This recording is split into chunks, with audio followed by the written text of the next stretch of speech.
Gruodžio 3 dienos paveikslas yra irgi įkvėptas Paryžiaus.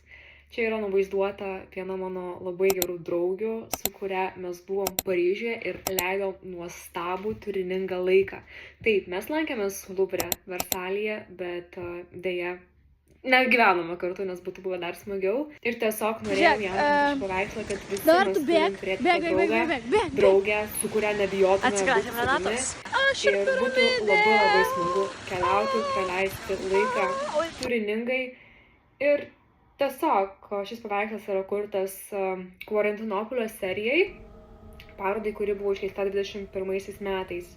Taigi šio paveikslo yra žinutė: turėk tą draugą, su kuriuo gali keliauti ir kvailioti. Kodėlgi nepapuošus savo namų? Ką? Šis paveikslas irgi yra įkeltas į murashcoartstudio.com ir iki gruodžio 14 dienos yra taikoma visiems paveikslams, kurie yra ten, 25% nuolaida on top. Taigi galima įsigyti paveikslus su geresnė kaina.